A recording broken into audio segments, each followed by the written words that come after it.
Masechet Psachim, traité Psachim, Daf Kaf Aleph, feuille numéro 21, nous sommes à la feuille 20, 4 lignes avant la fin de la page. La Gemara dit V'tekala atzmah tanaï. Le fait de permettre de conserver un élément dont une des utilisations est interdite, le conserver pour une utilisation permise, est-ce qu'on craint qu'il l'utiliserait également il risquerait d'utiliser pour une utilisation interdite?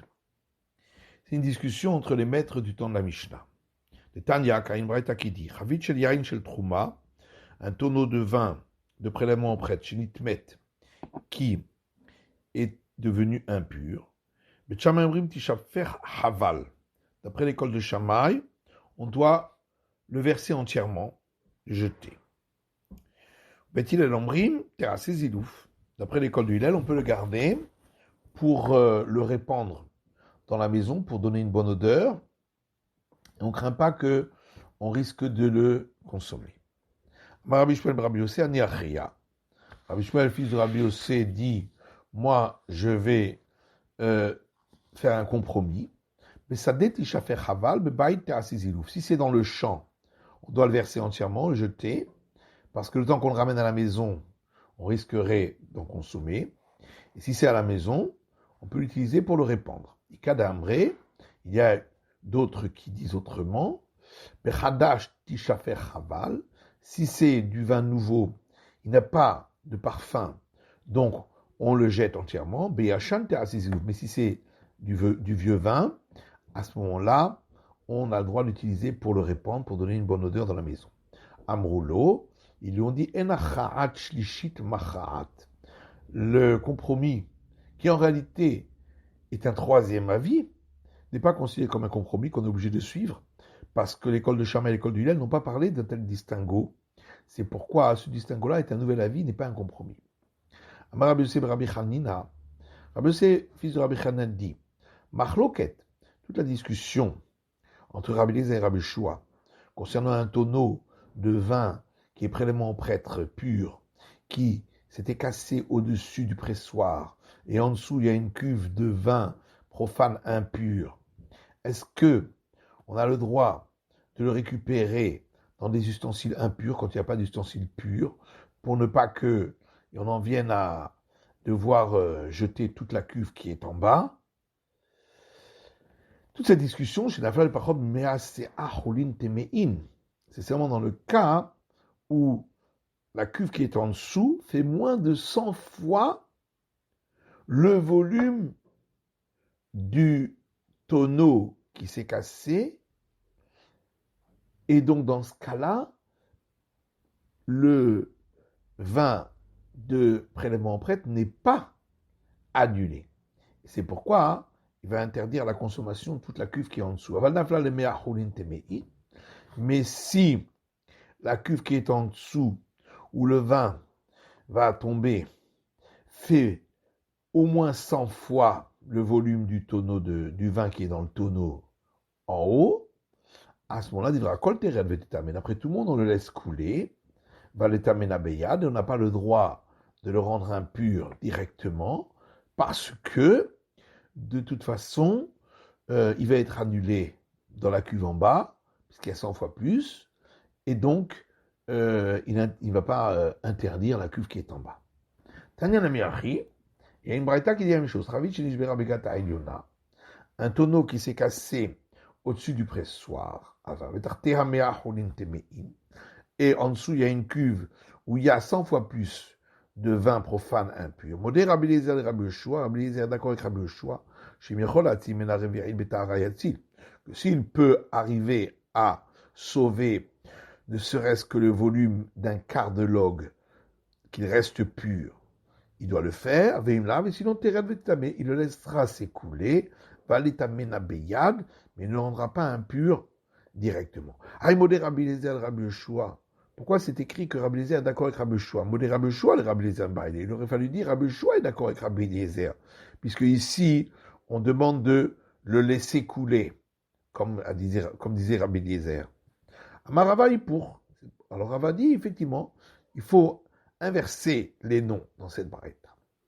Ravuna Bered Rabbi Yoshua Amar Leolam Loti pour. Ravuna fils de Rabbi Yoshua dit en vérité on n'a pas besoin d'inverser. Acham Askinan, ici on parle de quoi? On parle du cas où on peut sauver un petit peu de vin qui reste pur. Seulement, Biklish et Toho Tahor Vegabo Tamé, avec un ustensile dont l'intérieur, la face interne est pure, mais la face externe est impure. J'aurais pu croire que d'après Rabbi Eliezer, on ne doit pas le récupérer avec, de peur qu'il y ait un peu de vin qui va toucher la face externe et qui va devenir impur, ce qui est interdit d'après Rabbi Eliezer. Kamash Parla, c'est pourquoi on vient nous apprendre que Rabbi Eliezer est d'accord dans ce cas-là, puisqu'on peut récupérer grâce à cela une partie du vin qui reste pur, que ce sera permis. Matitine, prochaine Mishnah, prochain chapitre, deuxième chapitre. À tout moment, on a le droit de manger du chametz. On peut en donner à manger aux animaux domestiques, animaux sauvages et oiseaux. Le vendre aux non-juifs, et on a le droit d'en tirer profit. Avar zmano. Mais si ce temps-là est dépassé, asubanato n'a pas le droit d'en tirer profit. On n'aura pas le droit d'allumer avec le four en argile et la cuisinière. Rabuda Omer, Enbiu Chametz et la Srefa. Rabuda dit que on ne peut éliminer le Chametz qu'en le brûlant.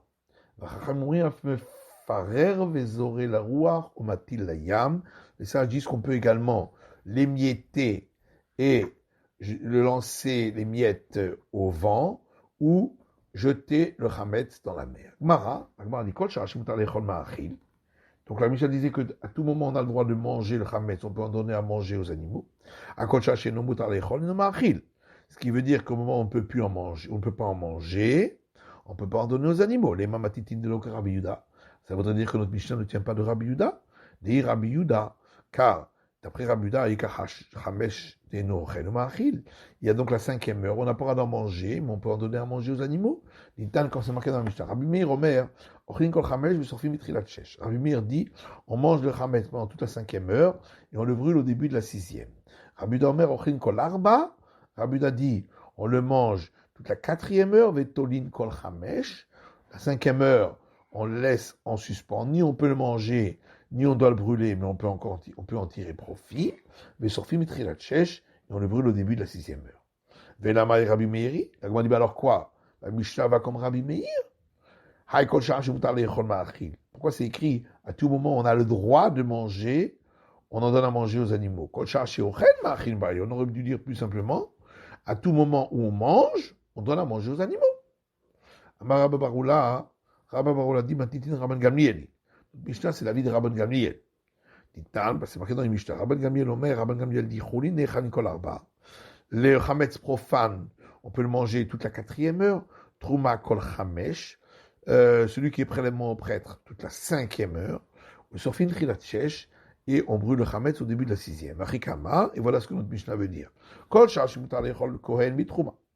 À tout moment où le prêtre a le droit de manger du chametz qui est prélèvement au prêtre, Israël, Ma'achil Chonin la Behema, la Chayav la Ofot. Pendant ce temps-là, l'Israël a le droit de donner à manger du profane aux animaux domestiques, aux animaux sauvages et aux oiseaux. La malimite la Behema, la malimite de Chaya. Pourquoi on a eu besoin de parler des animaux domestiques et des animaux sauvages? C'est j'ai besoin des deux. Dit la Behema, si on m'avait parlé que de l'animal domestique, on aurait dit oui parce que l'animal domestique, s'il en laisse un petit peu, on le verra. Et donc on pourra l'éliminer. Par contre, quand c'est un animal sauvage, comme une belette par exemple, s'il en laisse un peu, il risque d'aller le cacher et on ne le verra pas. Et malo, donc on aurait pu croire qu'on ne peut pas en donner aux animaux sauvages. C'est pourquoi on vient nous apprendre qu'on a le droit. Vitana Chaya. Si on m'avait parlé que de l'animal sauvage, parce que si l'animal sauvage, il en laisse un peu qu'il n'a pas mangé, il va aller le cacher, et donc au moins on n'aura pas contrevenu un interdit de ne pas voir le chametz, simplement un interdit de ne pas en trouver. Aval behema, mais pour l'animal domestique, il peut en laisser, et la personne n'y prête pas attention, et là, il va enfreindre et l'interdiction de voir et l'interdiction d'en trouver. Et malo, j'aurais pu croire que c'est pourquoi on ne peut pas donner à manger à un animal domestique. Tzricha, c'est pourquoi on a besoin des deux. Ofot la mali, et qu'est-ce qu'on a besoin de parler des oiseaux? Étant donné que la Mishnah a parlé des animaux domestiques et des animaux sauvages, alors elle a parlé également des oiseaux parce que ça va ensemble. Ubochol nochi, la Mishnah dit qu'on a le droit, au moment où on a le droit d'en tirer profit, on peut vendre le chametz à un non-juif. Pshita, la Gemara dit, c'est évident, puisque c'est un profit et que le profit est encore permis. La Pouke Mehaitana, c'est pour exclure de la vie de cet enseignement-là, le Tanya, qui est rapporté dans une Braïta. Bet Shammai Omrim, l'école de Shammai disent, Loim Koradam Chemtsul Enochi. Un homme n'a pas le droit de vendre son chametz à un non-juif, sauf s'il est sûr que le non-juif va terminer de le consommer avant l'entrée de Pessah, de l'interdit du chametz. Donc ce qui veut dire que, d'après l'école de Shammai, on doit absolument éliminer le chametz. Et le vendre au non-juif, ce n'est pas une élimination d'après lui. Par contre, l'école du Hillel dit, à tout moment, on a le droit, le prêtre, de manger du chametz, on a le droit de le vendre également à un non-juif. Ça s'appelle élimination. Rabbi Yuda ben Betera Omer, Rabbi Yuda ben Betera dit,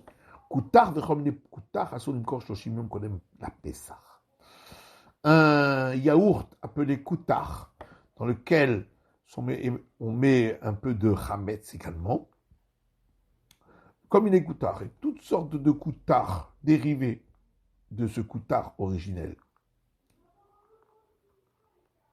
On n'a pas le droit de les vendre aux non-juifs dans les 30 jours qui précèdent Pessah. Parce qu'il va d'après l'avis de l'école de Shammai, qui dit que vendre aux non-juifs, ce n'est pas considéré comme une élimination du chametz. Or, dans les 30 jours qui précèdent Pessah, on doit penser à l'élimination du chametz, donc on ne peut pas le vendre aux non-juifs. S'il ne risque pas de le finir avant Pessah, or c'est le cas ici pour le koutar, parce que c'est une sauce, et ça se mange, ça se consomme très lentement. Moutar Bana'a, on a dit que pendant toute cette heure-là, on a le droit d'en tirer profit du chametz. Chita, c'est évident, puisqu'on a dit qu'on peut le donner à manger aux animaux. L'autre sricha, on vient m'apprendre, dans le cas où on aurait roussi le chametz avant le moment de son interdiction. Mais Kamash Palan qu'il est Rava, et on vient m'apprendre l'enseignement de Rava. Rava dit si on a roussi le chametz avant son interdiction, étant donné qu'il n'est pas comestible, même pour un chien, Moutar Bana, on a le droit d'en tirer profit, même après le temps où il est interdit. Donc la Mishnah continue en disant que lorsque le temps est passé, on n'a plus le droit d'en tirer profit. C'est évident, puisqu'on vient de dire avant qu'on peut en tirer profit qu'au moment où, avant le temps de l'interdiction. L'autre, c'est le shaot des Rabanan. Et en vérité, on a besoin de l'enseignement de la Mishnah pour l'heure où le chametz est interdit d'en tirer profit uniquement par ordre rabbinique. On vient apprendre que c'est un véritable interdit complet. D'Amar Rav Gidal Amar Rav Chia Bar Yosef, comme a dit Rav Gidal au nom de Rav Chia Bar Yosef, Amar Rabbi Yochanan, au nom de Rabbi Yochanan. Kadesh Mishesh Shaot Umala, celui qui acquiert une femme par les liens du mariage en lui donnant du chametz après le début de la 6e heure, où il est interdit d'en profiter uniquement par décret rabbinique, afilu bechite kurdenita, même s'il s'agit de blé kurde, qui est un blé dur, mais malgré tout, lorsqu'il est mouillé, il devient un chametz, en choshishin kiddushin, ici on ne tient pas compte de cette acquisition par les liens du mariage, puisque le chametz, à ce moment-là, est complètement interdit d'en tirer profit et ne vaut absolument plus rien, bien que c'est uniquement un interdit d'ordre rabbinique pendant la 6e heure. Et on a dit dans la Mishnah qu'il ne pourra plus, à ce moment-là, allumer le four et la cuisinière avec ce chametz. Pshita, c'est évident, puisqu'on a pu en tirer profit. L'autre, c'est la srefa. On a besoin d'un enseignement pour Rabbi Yehuda, qui dit que éliminer le chametz ne se fait qu'en le brûlant. Alors j'aurais pu croire qu'étant donné que, d'après Rabuda, le commandement c'est de le brûler, et nous savons que tous ceux qui doivent être brûlés, on a le droit de tirer profit de leurs cendres. Donc, donc j'aurais pu croire qu'on peut tirer profit également du chametz pendant qu'il est en train de brûler. Comme je parle là, c'est pourquoi on vient m'apprendre que non. Amar Cheskia, dit Cheskia, nous sait-on que le chametz, pendant Pessah, on n'a pas le droit d'en tirer profit. Chez Neymar, parce qu'il est écrit dans le verset, Loye achel chametz. Il ne sera pas mangé de chametz. Pourquoi c'est au passif? Loye hebo heter achila, pour dire qu'on n'a pas le droit d'en faire quelque chose qui permet de manger. Par exemple, de le vendre pour récupérer de l'argent, pour avoir de quoi manger. Même ça, c'est interdit, donc d'en tirer profit est interdit. En toute la raison pour laquelle on dit que le chametz n'a pas à en tirer profit, c'est parce que le verset a dit il ne sera pas mangé du chametz. Donc si le verset n'avait pas dit sous cette forme il ne sera pas mangé, on aurait dit il n'y a que l'interdiction de manger, mais il n'y a pas l'interdiction d'en tirer profit. Et donc cet avis de Cheskia est en opposition à celui de Rabbi Abaou. Tama Rabbi Avaou, car Rabbi Avaou a dit tout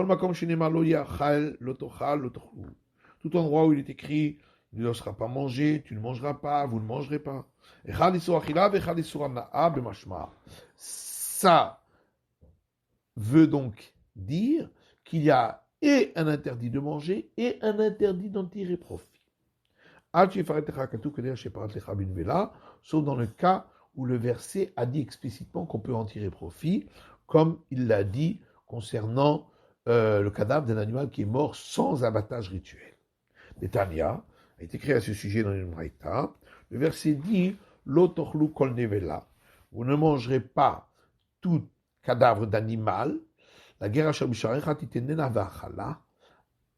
au résident qui est dans ta cour. Le résident, c'est le non-juif qui s'est engagé à respecter les 7 lois noachides, donc il est résident dans le pays. À lui, on lui donnera, donc c'est à lui qu'on donnera cet animal qui est mort sans abattage rituel, au machol nochi, ou bien on le vend à un non-juif idolâtre. Les gomères, etc. Alors de ce verset, je n'apprends que le fait qu'on peut donner aux résidents et vendre aux non-juifs idolâtres. La guerre bimchira minaï, nous sait-on qu'on peut vendre aux résidents. La guerre c'est pourquoi c'est écrit au résident qui est dans ta cour, tu le donneras au machor, ou tu le vendras, puisque on peut enlever la virgule.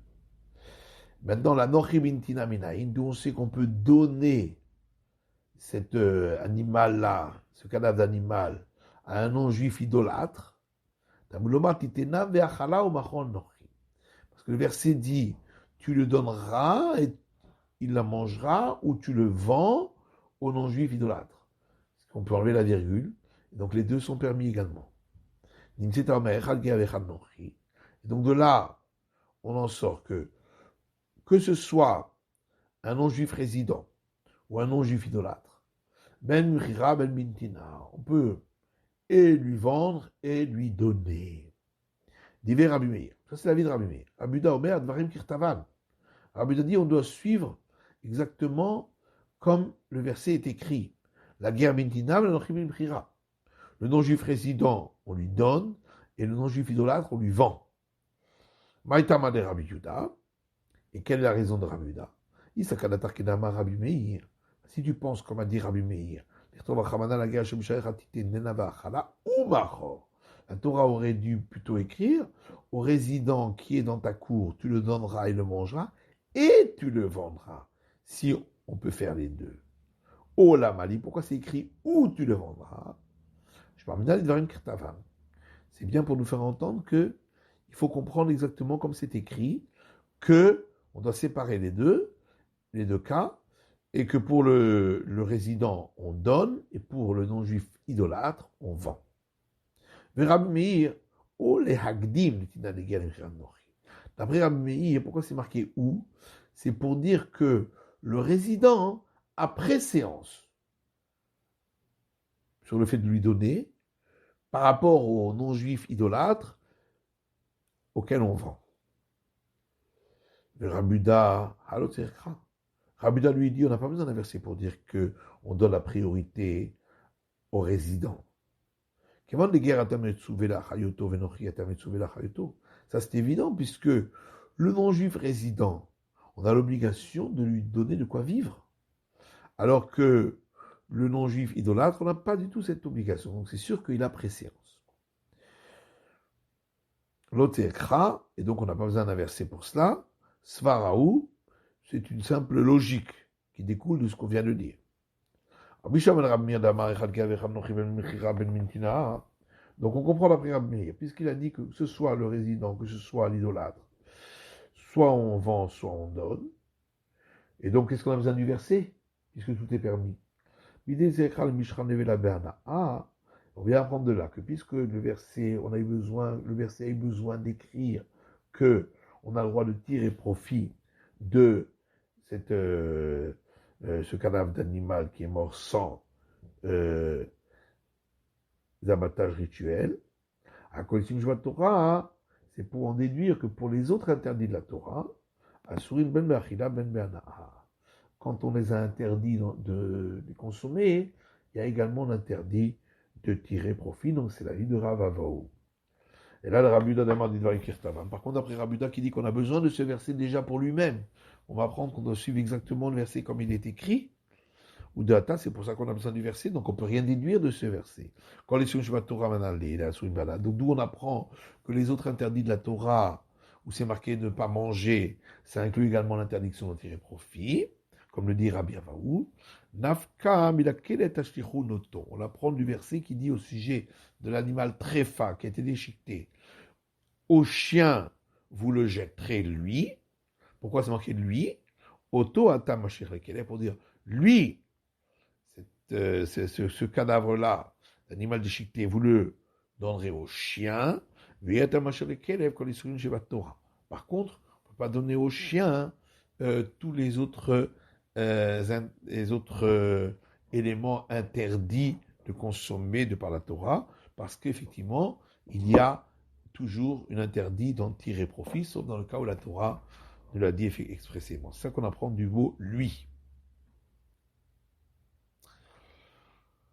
Et Rabbi Meir, qu'est-ce qu'il fait du mot lui? Auto atamashir le kelev, et atamashir le kelev, pour dire que c'est uniquement lui, l'animal qui a été déchiqueté, qu'on peut jeter au chien, et donc en tirer profit, mais on ne pourra pas tirer profit des animaux profanes dont on aurait fait l'abattage rituel dans le parvis du temple. Veidar, alors que l'autre Rabuda lui dit l'interdiction de tirer profit des animaux profanes dont on aurait fait l'abattage rituel dans la cour du temple, c'est pas un interdit de la Torah. C'est la fin d'étude de la feuille numéro 21.